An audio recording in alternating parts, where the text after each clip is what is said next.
कभी कभी इंसान सिर्फ अपनी जरूरतों का गुलाम नहीं होता, वो लालच का बंदी बन जाता है। वो लालच जो धीरे धीरे उसकी रूह तक को निगल जाता है। आज की कहानी उसी लालच की है, जो एक भूली बिसरी जमीन से शुरू होती है और एक ऐसे खंडहर पर खत्म जहां सिर्फ सन्नाटा नहीं, साया भी होता है। अगर आप सोचते हैं कि कुछ जगहें सिर्फ वीरान होती हैं, तो जरा फिर से सोचिएगा, क्योंकि आज आपको उन साइयों से मिलाने जा रहे हैं जो हमेशा वहीं रहते हैं, बस इंतजार करते हैं किसी लालची इंसान का। तो हेडफोन्स लगा लो, लाइट्स ऑफ कर दो और अपने आसपास एक नजर घुमा लो। कहीं कोई साया तुम्हें देख तो नहीं रहा? हर कोई उस खंडहर को जानता था जो गांव से कुछ दूर जंगल के किनारे स्थित था। लोग कहते थे वहां कुछ ऐसा है जो इंसान की आत्मा को निगल लेता है। लेकिन जब पैसे की चमक आंखों में उतरती है तो डर धुंधला पड़ जाता है। यही हुआ राहुल के साथ।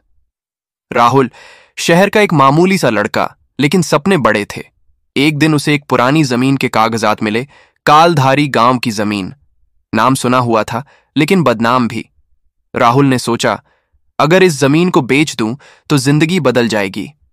वो अकेले ही निकल पड़ा, बिना किसी को बताए, लालच की उस राह पर जो सिर्फ आगे ले जाती है, पीछे नहीं। गांव में कदम रखते ही माहौल कुछ अजीब था। सब कुछ थमा हुआ, जैसे वक्त ने वहां सांस लेना छोड़ दिया हो। गांव के लोग अजनबियों से बात नहीं करते थे, लेकिन एक बूढ़ा मिला, आंखों में डर, आवाज में चेतावनी।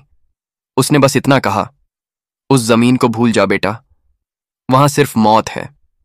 राहुल मुस्कुराया और बोला, डराओ मत बाबा, मैं सिर्फ कागज देखने आया हूं। लेकिन उसे क्या पता था, वहां सिर्फ कागज नहीं, कुछ और भी था। गांव के बाहर बने एक पुराने मकान में राहुल ने रात बिताने का फैसला किया। तेज हवाओं से खिड़कियां कांप रही थीं, घड़ी की टिक टिक कमरे की खामोशी चीर रही थी। और तभी दरवाजा खुद ब खुद धीरे से खुला। कोई था वहां, या कुछ था वहां। राहुल ने बाहर झांका, कोई नहीं। पर जब वो पीछे मुड़ा तो दीवार पर किसी के हाथ के निशान थे, गीले और काले। उस रात नींद सिर्फ ख्वाबों से नहीं, चीखों से टूटी। सुबह होते ही राहुल ने फैसला किया, जो भी हो उसे खंडहर देखना है। जैसे जैसे वो खंडहर के करीब पहुंचा, पेड़ों की फुसफुसाहट बढ़ने लगी। हवाओं में कोई अनदेखा संदेश था, जैसे वो कह रही हों, रुक जा। लेकिन राहुल ने नहीं सुना। खंडहर की दीवारें जली हुई थीं, जमीन पर राख थी और बीचों बीच एक पुरानी कुर्सी। जंग लगी, लेकिन जैसे कोई उस पर अभी अभी बैठा हो। जैसे ही राहुल ने उस जमीन पर पहला कदम रखा, हवा का रुख बदल गया। आकाश पर काले बादल छा गए और राहुल के कानों में एक धीमी सी आवाज गूंजी, तू आ ही गया। राहुल ने देखा, दीवारों पर उभरते चेहरे जिनकी आंखों से खून बह रहा था। एक परछाई लंबी और टेढ़ी उसकी तरफ बढ़ रही थी। राहुल भागा, लेकिन दरवाजा गायब था। हर कोने से वो परछाई चिल्ला रही थी, लालच, ये तेरा इनाम है, अब तू भी हमारा हिस्सा है। राहुल की सांसें तेज हो गईं, शरीर अकड़ गया और फिर सब कुछ शांत हो गया। अगले दिन गांव वाले खंडहर के पास पहुंचे।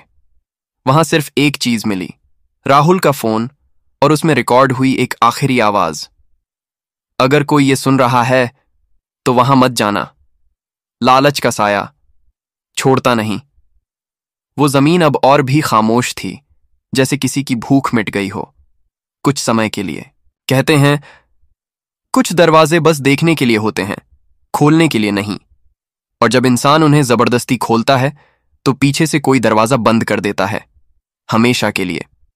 अगर आपको ये कहानी पसंद आई तो हमारे चैनल अनटोल्ड हॉरर स्टोरीज को सब्सक्राइब कीजिए। और हां, अगली बार जब कोई अजनबी कहे मत जाना, तो मान जाना, क्योंकि हर साए का चेहरा नहीं होता, पर उसकी पकड़ बहुत गहरी होती है। अगली कहानी तक गुड नाइट, और डर से दूर मत भागो, उसका सामना करो, अगर हिम्मत है तो।